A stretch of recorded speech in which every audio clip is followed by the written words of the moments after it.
Welcome to Bootstrappers, a program designed to bring you up-to-the-minute ideas and concepts to understand what it takes to succeed in business and life.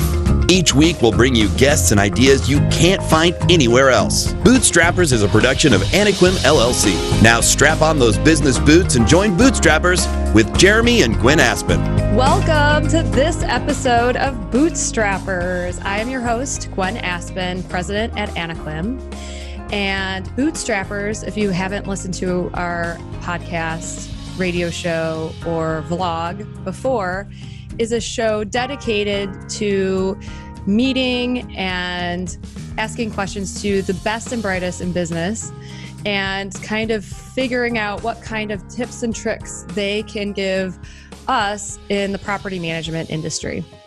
So even if you're not in the property management industry, these tips and tricks really can be helpful for your life, for business, if you're an aspiring entrepreneur, really any kind of business person that you may be.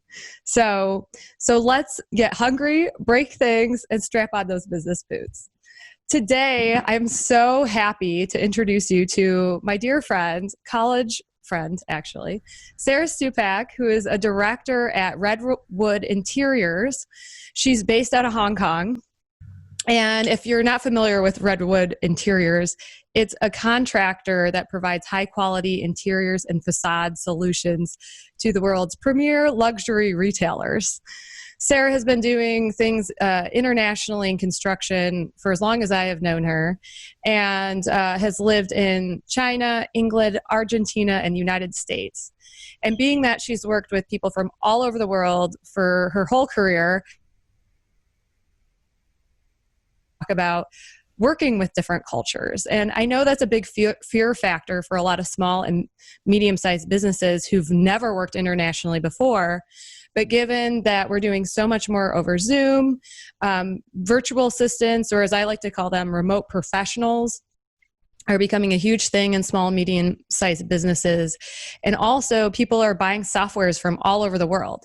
So it's not uncommon for a small or medium-sized business person to have somebody from Israel and somebody from the Philippines and Mexico and themselves all on a call demoing a software for a business solution. So it's just come up a lot about how you manage and navigate working with so many different cultures. So with that, I'd like to introduce dear Sara Stupak, who is such a good friend of mine since we went to University of Michigan. How are you this morning? Good. Thanks so much for having me on. Oh my gosh, I'm so happy. This is like a dream come true for me to do something in business with you, or just like, I love talking to you about business all the time. And you have had one of the most amazing careers of really any of my friends.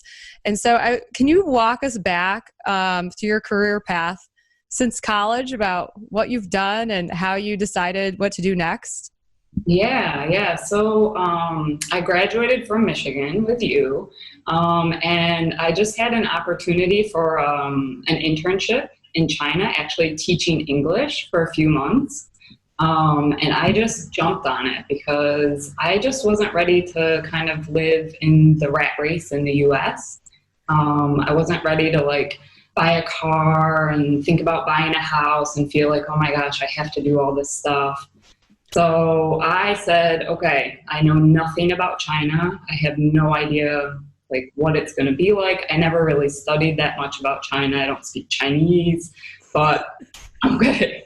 I'm ready. And let's be clear, you grew up in rural Michigan. Yes. So this is quite a leap from rural Michigan to, I'm just going to move to China and see what happens. But I just thought it was for 3 months. So I was like, I can live anywhere for 3 months, right? I can do this. If I hate it, I'm just going to move back. So yeah, I did it. And my mom, I remember when she dropped me off at the airport, she's like, you better come home after 3 months. And I was like, don't worry, Mom. I'll be back. And then I'll, be moving, to DC or somewhere else in the US. And I didn't. I ended up staying in China. You never came back. Yeah. So I'm still living abroad. So my mom is, giving up hope now. So when you, so after the 3 months of teaching English, then what did you do? How did you make a leap into the business world? I just found a job because I just knew that I wanted to stay there. The energy in China when I first moved there was amazing. So, I mean, it was the first time I had lived, well, I guess it was the second time I had lived in a big city because I'd done a year in Buenos Aires before that. But the energy was just so good. And there was so much opportunity because China was growing like crazy. And so I just landed a job in project management for like a construction materials company, and it was fun. Like I got a position that was probably a lot higher than I would have if I lived in the US, just because there was so much growth at that time. So I was like managing people. Like in my first job, I was like right out of college. Yeah. So never really working at a corporation before. It was like sink or swim, right? Like just try it and see if it works. And I mean, it was fun. It was just a really fun time. So do you remember when you were first working there, some of the cultural things that you found shocking? And I mean, you're going to be shocked, even if you were an American kid, just go into a corporation, you're going to be shocked at just how it's not college. But was there anything that you just remember being wide-eyed about? Yeah, I mean, there are so many things like over the years. But like at the beginning, I think probably the most like shocking kind of things were just like the regular everyday like business etiquette. So a big part of doing business in China is like your personal life and your work life are very intermingled. And so there's no like real separation of that. And I really struggled with that at the beginning because I was like, what? I don't want to like go out for dinner with these people. And like, I don't want to. Really? They expected you to hang out with them all the time? Yes. So like you hang out and like we did like in the company I worked for, it was a Taiwanese Italian joint venture. So, I mean, those are two really different cultures anyway. And it was in China, but it was like all about like doing weekend trips together and dinners during the week and team building, but like all the time. And so it was really tough for me at the beginning because I was like, I have this idea that I have to keep my work life separate and my personal life separate. But it wasn't the case. Do you still find that Americans are weird in that respect, that we're more separate work and life? Or is that not the same now? It's been a few years. I think so. I mean, I don't know because, I mean, I think it really depends on the person and the culture of the company, right? There's always exceptions to everything. But I do find that, like, we just do tend to keep things more private. In the U.S.?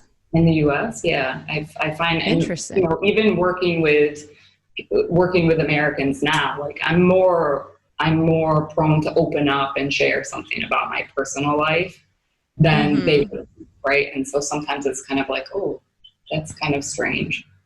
But so in China, like in the U.S., when you go to work, if you're in an office, there's like that chit chat time. Like the 10 minutes, like when you're getting your coffee and you're maybe warming up something for breakfast, chit chat at the beginning, and then you get to work. You might chat a little bit at lunch and then right before you leave.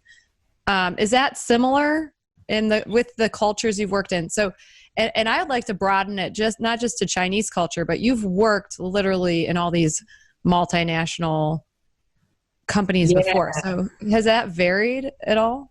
Yeah, definitely. I mean, I think also like being an expat or like being somebody who lives in another country, like the relationships are kind of different between the local Chinese and then the expats as well, because you kind of have like the chit chat and everything is the same, like when you come in during the day, but then there's just that expectation, like let's hang out after work.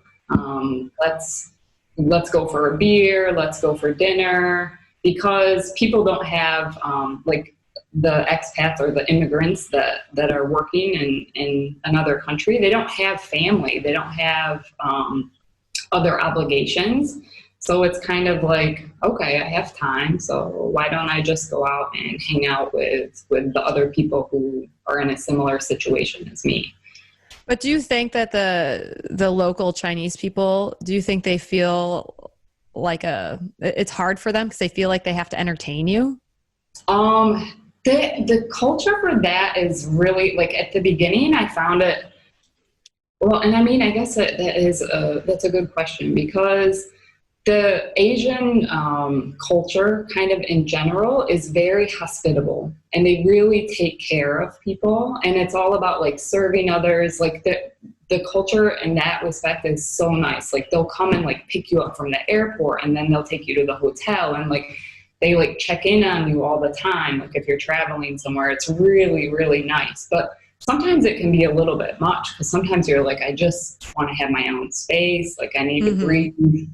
I want to explore something by myself. Like I don't need somebody helping all the time. So that can be, it's a weird balance, right? Like there's pros and cons to it. I feel like a princess every time I travel to Mexico, because they are so nice to me, and they like take your coat off. They have a stand for your purse. They take out the chair for you. They put your napkin in your lap, and then inevitably it's like a buffet, because I stay at like a hotel, and then they pull it out for you, and they hold your plate while you go through the line at the buffet. It's like so I just feel like a princess, but yeah, being Miss Independent, it's always like a little like jarring, but it's very kind. Yeah, it's very kind. And the other one is carrying things. Like I realized, like I never carried anything. And whenever I go back to the US or like a Western country, when I moved to England, I was like shocked, like that I had to carry my own suitcase like upstairs, because there they don't have like elevators and they don't have escalators a lot of the time. It's just stairs, and it would be like me lugging my bag up the stairs. Because in China, like if you're ever like, even if I'm just like walking with my trolley on the sidewalk, my colleague will be like, here, let me take that for you. And you just have to let them do it. Yeah, and you just let them do it. Because they're not gonna let you just not do it. Right. And so it just more polite. Yeah. So sorry, there's a little bit of a delay. But I had another question for you. So most of the people that are listening to this program are going to interact with people primarily via being on webcam or whatever. Mm-hmm. So is there an expectation that you found, because you're with people from all over the world, I'm sure, on Zoom? Is that a big part of your job? Yeah, now it is. Before I was traveling a lot more, because working in construction, you have to visit project sites and meeting with engineers and with consultants. But now, we do everything over Zoom because we're not leaving. So it's been an adjustment here as well. So would you say, is there a proper, or is it different depending on who you're talking to, how much chit chat you should have at the beginning of a Zoom before you get into the meat of it, so that you're not rude? Have you come across that at all? Not really. No, because I think over Zoom, and maybe I like it because I'm really like a direct person. Yeah. And I don't really like all the chit chat. And I think I think it's cutting out, or at least that's what I've noticed, like in mine, is it cuts out a lot of that chit chat. There's no real expectation for it, because if you have 10 people on a Zoom, like it's hard enough to get everybody on, first of all. I absolutely agree. With a huge conference call, 100% chit chat is just annoying. Don't do it. It's just corporate, like fake jokes, right? Yeah, like let's just stick to the agenda and get off. And I feel like we're being so much more efficient now. Have you found that as well? Well, my career for the last 4 or 5 years, and even before then, has been via webcam, because I've worked primarily with people from Mexico while living in the United States. Yeah. And so I just have a lot of experience building relationships over webcam. Mm-hmm. And you know what? I think this is an interesting discussion. Up next, we're going to talk more about webcam discussions. I'm here with Sara Stupak, who is an international businesswoman residing in Hong Kong right now. She is the director at Redwood Interiors, which makes beautiful luxury buildings on the outside and the inside. And that's it. But when we come back, Bootstrappers. Welcome to Bootstrappers. We're back here with Sara Stupak, who is the director at Redwood Interiors. She resides in Hong Kong, and we are talking all about culture and cultural differences in business. Many small businesses are now just engaging with software companies from all over the world. VAs are the new thing. And so we're just talking to her about her experience working with, every culture in the book. Don't you think, Sara? You've worked with Italians very closely. Yeah. Name all the cultures that you've worked with. I lived in London, but worked with a German company. So I was in Germany every other week for 2 years. And then, I've worked in Shanghai, but building projects in the Philippines, Japan, Korea, even Saudi, running projects from China, but in Saudi. Where else? Everywhere in Asia, Thailand, Malaysia, India. So that's another point actually to bring up on these Zoom calls, because it's harder to do chit chat on the Zooms because everybody speaks a different language, right? So English might not be their first language, and it's hard to understand people even in person a lot of the times. So when you're doing it on Zoom, you just have to be a little bit more direct and succinct in your delivery, because do you find that as well? Speaking with people who don't speak English as a first language? Well, so our people are highly vetted, and so they all speak English perfectly Really well. We get into trouble with more of the legalities in Mexico, and because we have a legal Mexican company. So when we're dealing with people like lawyers that are on the ground, boots on the ground in Mexico, and they're not trying to work with American companies maybe on a regular basis, that's where we run into some of the difficulties. But my husband speaks perfect Spanish, and I'm taking lessons every week. But my Spanish is not business. It's not up to a business par yet. But I do try to build relationships. So, I may work with somebody for years and only know them over webcam. And so I have to build intimate working relationships with people over Zoom. And so the way that we start any relationship is when we start working with people, we just have one thing that they know to expect on a call. So any of our meetings, we start with good news. And the good news is supposed to be one piece of good news, not like tons of good news. Just give me one thing. And it's supposed to be personal and professional so that people can share whatever their level of security with sharing about their personal life. They can feel comfortable just sharing a business win, or they can tell us about their cat or their partner or whatever is important to them in their life. And so I think at the beginning of a relationship, when we ever hire anyone in, internally, we start with the good news. But I generally, if I have a one-on-one meeting with somebody, I generally start with and I'm a driver too, Sara. I have to work on this and I have to get myself to do it. But I spend 5 minutes first getting to know somebody, talking to them about their life or their work or what they want with their career, just anything personal before I get into the business aspect of it. And that's been really important for me over Zoom. The other thing with having all these virtual relationships is, and I guess I feel like American and Mexican cultures are just really similar. So that's why I'm super curious about your experience, because I feel like maybe it's different. I don't know. But one of the things is you have to call out, if you have a long-term business relationship with somebody, obviously at some point you're going to get mad at each other. There's going to be conflict at one point. And so I find it helpful to call out subtle, in a very kind way, in a curious way, call out subtle moments of passive aggressiveness. So I'll be like, hey, you know what? I'm probably reading into this too much, but I just felt like that email, and again, I might be just reading into it too much, but it was just not how we typically talk to each other. And I just wanted to call you up and just see if you and I are okay.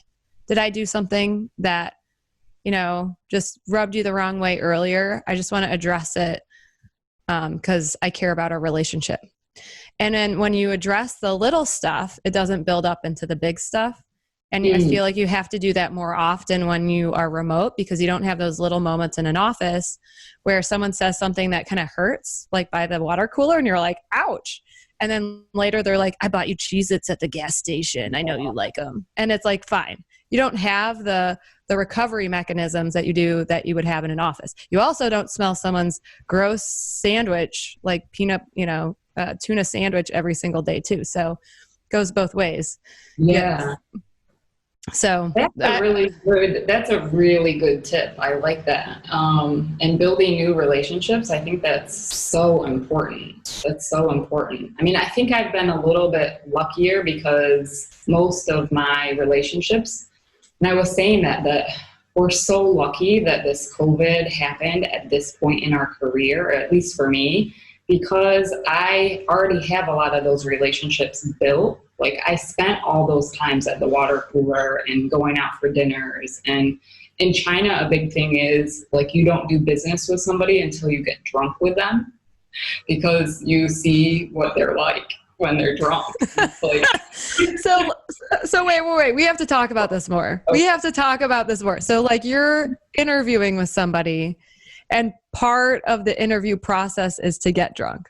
Well, I definitely have had that more than once, where I've been on an interview and it's like been over a glass of wine, like, for sure. Like, that has definitely happened. So is it like going out late? Yeah, totally, because that's part of the culture. But I mean, the biggest area was like vendors. So like vendors that we had, so like contractors or labor that we would hire in, they would be bidding for our projects, and they would like take us for dinner, and we would never sign the deal until we went and had the dinner and had the drinks. And it would be like people from both parts of the team, like the project managers, different levels, going out together, because that's when you see, like, okay, do we get along together? Like, can we socialize together? Do we have stuff to talk about, like enough in common that we're going to be able to work on this project? Because we're going to see you every day for the next year or 2 years. Right. Like, let's make sure that this is okay. Well, I won't say it's so different. I think in property management, our conventions can be a little bit wild. Yeah. But it's not like I've never done that. Well, that's not true. I actually do this typically so this is a weird interview technique, especially in the US, very uncommon. But if I'm hiring someone that I'm going to be working with regularly, we take out the husband. We want to see the spouse or whoever the significant other is, because historically we've had these like maintenance companies, and well, I don't know, it doesn't even have, but we've taken out people. We've had people on the team. We've invested a lot in them. And then the significant other ends up being so much drama that they end up being the reason why we can't have the person on the team, because they've done some crazy things over the years. Yeah, I've had that as well. That's a great way to vet people. So we always historically, if it's a domestic hire, we take out the person we're hiring and the spouse for dinner and maybe a drink or two before we do the offer, maybe for the same reason. But I don't feel like it's so wild. Like we have to get drunk together just seemed wild. Maybe it's really not. Maybe that's a thing, that global phenomenon. It's really crazy, because like it ends up with like so many times, like we've ended up at like bars or restaurants with like the people that we just had this like super serious meeting with, they were like explaining like government regulations and budgets, and they're like laying on the floor under the table. Like so drunk that they can't move, and it's like, okay, this is where we are. But that's not really that embarrassing. Is that what? Because like if you did that in the US, that would be like, okay, that's it's totally normal. And then people go into the office the next day and it's like, good morning. it was a tough night last night. Ha, ha, ha. And then you just get on with your day. And like people come to the office like on time. Like they're like, okay, Oh my God. I'm over, but here we are. And it's okay. Oh my gosh. Well, your job sounds fun. So is the culture one of the reasons you never moved back to, why have you chosen to never move back to the United States? I don't know. I mean, I think a lot of it is that my network is here. And when you build up those relationships with people, like that's so important. Like just having people that you can call. And I think it's helpful now that we are doing everything by Zoom, like just being able to like call people that I've known for 10 or 15 years and I've been working with them. Like it's easier to call people. And so I think network is a big thing. And then I think it's just exciting. It's exciting learning about new cultures. And I'm a really curious person. Like I always like learning new ways of doing business and new everything, right? So it's just fun. What's a recent thing that you were like, well, that's new. I didn't even know that was a thing. That you've learned in business from a different culture. And if you can't think of one, I have one. You're really putting me on the spot here. I know. I could see in your face that maybe I put you on the spot. I'm just going to tell you mine. So in the US, we do not use WhatsApp. Like I don't know anybody in the US who uses WhatsApp. But WhatsApp is the way that people communicate in Mexico. And like it is pretty much the only way people communicate. And so there's a platform called Consejo or something like that, where it's like a whole dashboard of WhatsApp conversations. So instead of getting like a traditional phone system for our Mexico office and our internal Mexican processes, we're thinking of just getting a WhatsApp like dashboard. So that was new to me because we don't even use it here. And people in Mexico love voice messages. So it's like voicemail came back. It's the same. It's the same in China, except in China, it's WeChat. So everybody uses an app called WeChat. And it's the best app ever. Like I use WhatsApp in Hong Kong, it's WhatsApp. And everywhere else in Asia, it's WhatsApp or Line. Line is another big one. But in China, they have the best platform because WeChat is like Facebook, Twitter, it's all of the apps into one. Like you can buy fruit on WeChat and like have it sent to your office. Like here, just on a local fruit. You pay with it. Like it's your paying app. Like nobody in China uses money anymore. So wait. It's like having DoorDash, but in your social media. They'll send you they'll like bring the fruit to your house. Yeah.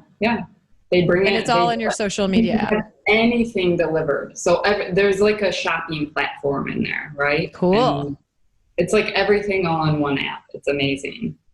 That is cool. So it is interesting because what we do is we hire people from Mexico to work at small, medium size property management companies. And so we do some initial training and then we hand over the training for the operational tasks to the company. That they're going to be assigned to and work for on a day-to-day basis.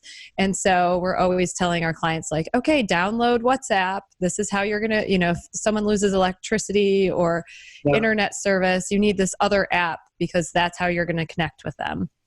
And a lot of people are like, I don't even know what that is. But in the rest of the world, it's huge. Yeah, so everywhere else, even in Europe, everybody uses in Europe, it is too. Yeah, the guy who was selling it to me was from I think it was from Norway or something. But that's one of those beautiful moments where I had two people from Mexico. I'm from the US and some Norwegian guy. And we're all talking about WhatsApp. And it was just kind of one of those cool moments where you're like, oh my gosh, I love the world. I love all the people. And we're so connected. Yeah, that's nice. We are. So you've worked with a number of Americans in business. And up next, I want to ask you some of the common mistakes Americans make when they're working with other cultures and maybe some ways that we can avoid it. That's up next on Bootstrappers. This is Bootstrappers. I'm your host, Gwen Aspen, president of Anequim, and I am here. I'm so happy to be here with my dear friends and a friend from college, Sara Stupak, who is the director at Redwood Interiors, and she makes high-rise buildings in giant cities look absolutely gorgeous inside and out, and has been in an international construction industry forever. Since we got out of college. And we're talking to her about working with people from a lot of other cultures.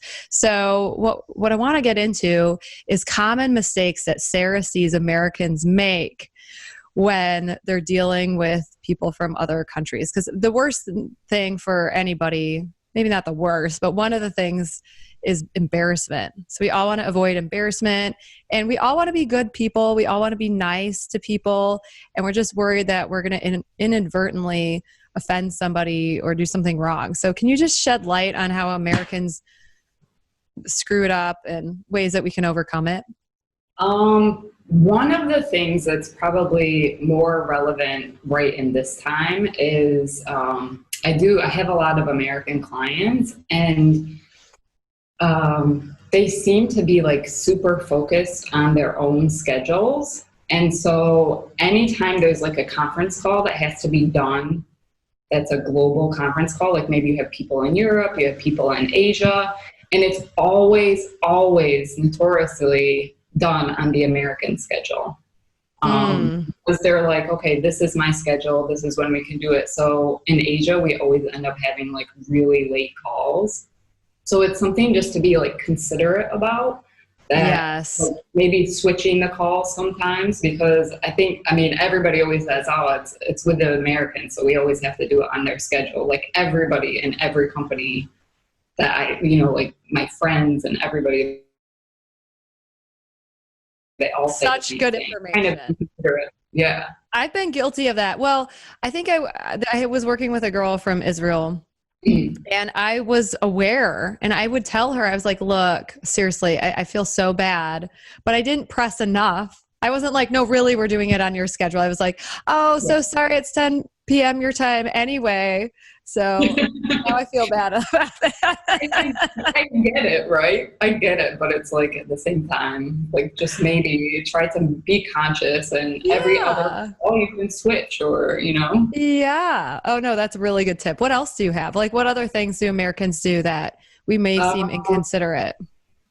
I find, like, at least in my experience, like a lot of times Americans will come in, and I think I've been guilty of this too, like, trying to set up systems. Like Americans, we love setting up systems. Oh my God.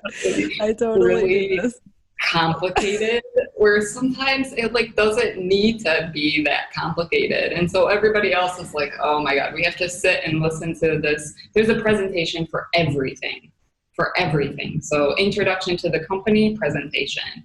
Introduction to this project, presentation. Like, and there's like, it's just too much. Like, you don't necessarily need all of those like steps and systems put in place. Like, just maybe being open to how things are done in the local culture. Like, so do we try to formalize everything in a way that it does not need to be formalized? Yes. And I don't know what it is, because I find myself doing it as well. Like, I'm always like, ooh, let's put a system together for this.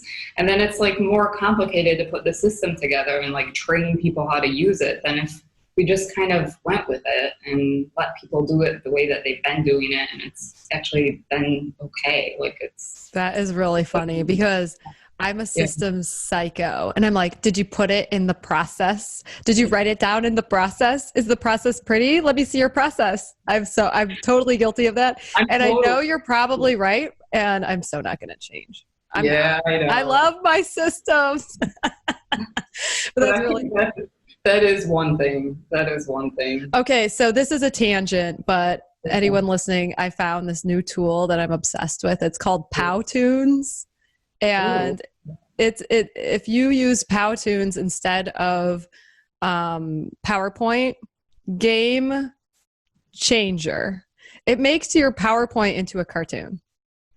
Oh, that's so cool. And it's like super easy to use. So Powtoons, that's my newest business. Okay, I'm going to check it out. So at least if you're going to do your presentation, because you're just American and that's what you're going to do, at least make it a Powtoons one. At least they'll think it's interesting looking. Make it fun, right? Yeah. Make it interesting, right? And I think that goes back to like the connection thing as well. Like building relationships with people, like it doesn't always have to be so formal, right? Like we can be a little bit more relaxed and we don't have to like have everything all lined out, right? Like we kind of just feel what the other person is looking to learn and just be curious about them, right? So do you think that we lack curiosity in a general way? I think so. And so in some Really? ways, I mean, sometimes I find that like, it's kind of like, I mean, I guess everybody's guilty of that in a certain way. Like my way is the best way, right? And that's another common complaint about Americans is like that we're arrogant and that we always know the best way. And we like to talk a lot, right? Like we like to tell everybody what we know. So we talk more than the average, like than most people? Yeah. I think oh my God, that's really funny. I feel like I'm so American. I'm so guilty of all these things. Yeah, me too. Me too. Oh my gosh. So well, one of the funny ones is the smiles. So we have like between my friends and like some of my colleagues, like we have like what we call our American smiles because in all the photos we're like super cheesy. And some of my German colleagues like would ask me like, I just don't understand why you Americans smile all the time. Like, why do you always smile? And I was like, I don't know. We just do. Like, how do you explain that? So do they think it's just cheesy? Like it's just disingenuous? Yes, that's exactly what they think. They're like, it just seems really fake. Like, so do we seem fake as a culture? I mean, I think so. Yeah. I mean, to some people, for sure. I mean, I got that comment a lot more when I was in Europe, and especially with the Germans. I don't know. But also, that you were fake? They wouldn't say directly, but it would be more like those kind of conversations. Like, why do Americans do this? And I would be asking like, well, why do Germans do this? Right. Like, and when you have that relationship with people, you kind of feel like you can be a little bit more candid about like those kind of differences. But yeah, just kind of interesting to think about. So I was like, I don't know why we smile like that, but I totally still do it all the time. But it does make me more conscious of it now. Like I definitely do think about it more. So authenticity, I do feel like maybe what we need to do is be a little bit more curious about how other people do things. And so just to relate this back to a small business person who may have their first remote professional working for them, you know, I'm always a fan of showing people, you know, of course, if someone comes on the team, you're going to show them how you do it now. But once they gain your respect, you trust them, they're doing it the way that you think it should be done to a high level of competence, then it really is good for them and for you to ask them, hey, you know, do you see any way that you can improve this? You've been doing it for a little bit of time. And I've always been impressed with some of the things where they've been really conscious of money and they're like, oh no, we don't need that software would make my life easier, but it's expensive for what it would do. And I don't think we need it. But always, you know, asking the person and treating them like, okay, you're the expert at this role now. So what do you think we should do with your role? What do you think? Yeah. And I think that's part of the being curious, right? Like just always being engaged and getting feedback. And I mean, we can't do everything by ourselves, right? Like that's why we have teams and that's why we have, like people working with us, right? Because we can do so much more if we're working as a team and everybody has their own insights and collecting information. So yeah, it's definitely good to get that kind of feedback and having them be comfortable enough to share that feedback, right? Well, that's a huge deal. That's a huge deal, the comfort level. And so people call this culture. I think it's derived based on the economy of the company or the country that you're working in. So obviously in Mexico, the economy isn't as good as the US. So there's a fear factor that I'm going to lose my job if I give you feedback. So it's very important in Mexico, if you really want people to be true team members and you want to hear the brilliant things they have to say, You want to hear what their ideas are. You have to give them psychological security that if they break something or if something goes wrong, they're not going to get fired. It's extremely important. You have to build that trust first before they're going to give you their all. Otherwise, they're going to hedge the bets based on their need to have an income, because if this job goes south, there's a fear that they won't have something to fall back on. And that's not cultural. It's just because the economy is the way it is. And if it were in the US, it would be exactly the same way. And so a lot of the things that we think of as cultural are just economic realities to people. So that's been an interesting thing. And that's definitely that trust. I don't have that experience at all, because most of the economies that I've worked in are really like in an upswing, right? So it's been more of a challenge because people tend to change jobs just for money, right? Like, I can get another job for more money, so bye, see you later. So it's really like building or at least I found like building relationships and seeing what those drivers are. Like, is it just money, or are they interested in building a team and building up a history of working with people? And I always, like, when I interview people, I always look for the latter, right? Like, because you're never gonna win by just like paying people more money and more money and more money. Like, there's a limit to that, right? That you can offer. So I think this is I'm just seeing a commonality here. So you're working in an economy that's booming, and so you have to really care about people personally so that they don't up and leave you for a better job. In working with people from Mexico, which isn't the best economy, I have to care about them personally so that they feel comfortable enough to give me their best selves in the job. So it just in the end, we need to really know who we're working with and show an interest and care about people, right? Right. We can have high expectations and still care about people personally. So regardless of any of the other things going on. Oh, well, this is such a fun conversation. I'm here with Sara Stupak, who is the director at Redwood Interiors. She is an international businesswoman. And up next, we're going to talk more about how to work with people from other cultures. This is Bootstrappers. Welcome back to Bootstrappers. I'm your host, Gwen Aspen, president of Anequim, and we are here with Sara Stupak, who is an international businesswoman. She is a director at Redwood Interiors. She makes giant, beautiful skyscrapers look gorgeous from the inside and out, and has worked internationally for let's pretend it's only 10 years, Sara, but we're lying. It's been a little bit longer than that, but she's been working internationally for a long time. And we're just talking about cultural differences in business, and applying it to a lot of the small and medium-sized companies and people working for them that may be listening to this podcast, vlog, radio show on 1290 Coil. So I want to just talk about some just simple things. So let's just go to email. So I'm a big not too big of an, I know there's like a period to exclamation ratio that you have to make. Well, I make, so I sound excited, but not crazy. But I wonder if my exclamation points may still seem crazy if I were working with people from other countries. Do you have a sense about that? I mean, I am also an exclamation point person. And I probably haven't thought about it too much. Not really a lot of people use exclamation points here. It's another American thing. It goes with our smiles. And I think that I usually don't use them for work. Like, if I really think about it, I don't really use them in work. I use it more for personal.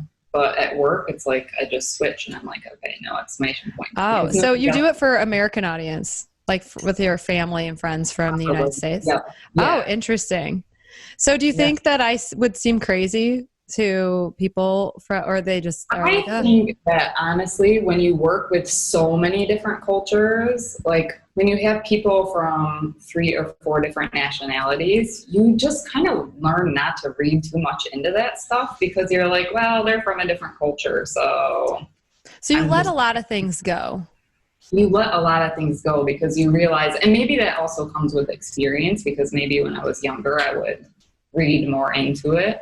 I still like get a little bit shocked when I get emails from Chinese suppliers where everything is in caps. And then I have to remember. Tell us more about that, because that Yeah. does seem like yelling to a U.S. audience. So is Right. all caps not yelling? It's not yelling. No, because if you think about it, like in China, like they write in Chinese. So for them, like having it be all caps, my gosh, it's nothing, because it's like that makes so much sense. A different system, right? So they don't think of smaller case and uppercase letters. So what I love about this, though, is it's giving people the benefit of the doubt. So I think this is a key point with working with different cultures, is to expect the best, not the worst. So I'm going to give an example. We went to, and this is actually in the United States, but we went to Cinco de Mayo festival, which, by the way, they don't even, that's not even a real holiday in Mexico. But it is a holiday for Mexican Americans. So we went to the area of town that there was very little English spoken, but we just wanted our kids to get a little bit different culture. And people were leaving trash out a little bit.